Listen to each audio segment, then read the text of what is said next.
माटी महाकाव्य ग्रंथ पर इन दिनों छिपिटोला के निर्मल सेवा सदन में विशेष धर्म कक्षा चल रही है। इस धर्म कक्षा में मुनीश्वर 108 वीर सागर जी महाराज की अमृतवाणी को सुनने के लिए शहर भर से भक्तजन निर्मल सेवा सदन पहुंच रहे हैं।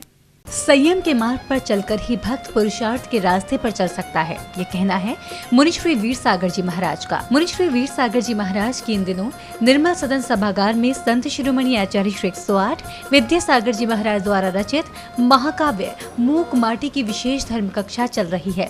मुनि महाराज तो बनना चाहिए, लेकिन हमारा बेटा नहीं, एक इकलौता है, अकेला है, मोह है, ऐसे कैसे जाने दे? क्यों गुरु की आवश्यकता होती है कि नहीं? समाज के लिए होती है ना।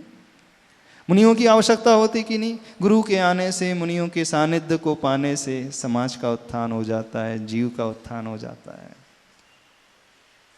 आप ये जानते हैं ना, संसार का मार्ग अच्छा है कि मोक्ष मार्ग अच्छा है? तो कितनी माँ ने अपने बच्चे को कभी शिक्षा दी है कि बेटा पहले मोक्ष मार्ग की ओर कदम बढ़ाना। विवाह बंधन में बंधने से पहले एक बार सोच लेना, ये कीचड़ है, ये जंजाल है। यदि फंस जाओगे तो फिर निकल नहीं पाओगे भवों तक। विशेष धर्म कक्षा को आगे बढ़ाते हुए मुनीश्वर वीर सागर जी महाराज ने भक्तों को कहा कि मानव का शरीर कोयले की तरह काला होता है, पर अगर कोयलों को जलाया जाए तो उसमें से श्वेत राख निकलती है। उसी तरह मानव अगर अपने शरीर को तप रूपी आग में जलाए तो उसके अंदर से स्वर्ण राख जैसी विनय की भावना और लोगों के लिए निकलती है। इसी भाव का प्राणी दूसरे प्राणी का भला कर सकता है। बोले मान का बौनापन नहीं है, बोले क्या है? मान का बोना, यानी जैसे बीज खेत में बोया जाता है तो बोने के बाद जो फसल आती है, एक ही बीज से हजारों नहीं लाखों नए बीज पैदा हो जाते हैं, तो उसी के लिए बोया जाता है। तो बोले अभी तो मैं इतना सरल, इतना विनयशील, इतना गुणवान इसलिए बना हूँ कि भविष्य में मुझे बहुत ख्याति मिले। मूक माटी महाकाव्य ग्रंथ की विशेष धर्म कक्षा में भाग लेकर अपने जीवन को धर्म प्रभावना में लगा रहे धर्म अनुरागी बंधुओं का कहना था कि मुनिराज की विशेष धर्म कक्षा में उन्हें काफी कुछ सीखने को मिल रहा है।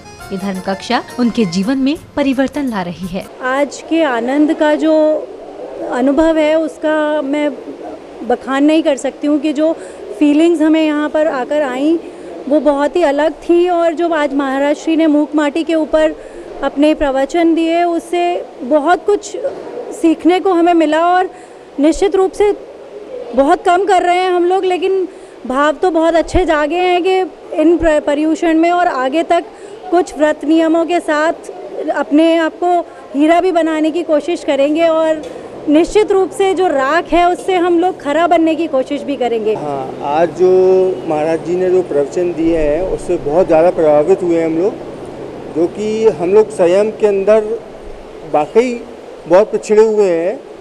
उनके प्रवचन के प्रभाव से हमें ऐसा लग रहा है कि अभी हमें बहुत संयम करना है, और संयम करने के बाद जो हमारे अंदर हीरा जागृत होगा, जिसको हम लोग बनाना चाहते हैं, वो संयम के बाद ही होगा। आचार्य भगवान के तीनों शिष्यों के सानिध्य में हमें 10 दिन का पर्यूषण पर्व के शुभ अवसर पर एक प्रशिक्षण शिविर हमें प्राप्त होगा, और उसके माध्यम से जो अनुमोदना हमारी पूरे शैली में, पूरे देश में, पूरे आगरा में होगी, उसके लिए हम लोग सब तन मन से संयमित होकर जागृत होने का प्रयास करेंगे। मूक माटी महाकाव्य ग्रंथ की धर्म कक्षा के बीच 10 सितंबर से निर्मल सदन में मुनिराज के सानिध्य में 10 दिवसीय विद्योदय श्रावक संस्कार शिविर शुरू होने जा रहा है। श्रावक संस्कार शिविर को लेकर भक्तजनों में हर्ष का माहौल बना हुआ है। जिनवाड़ी चैनल के लिए छिपिटोला, आगरा, उत्तर प्रदेश से ब्यूरो रिपोर्ट।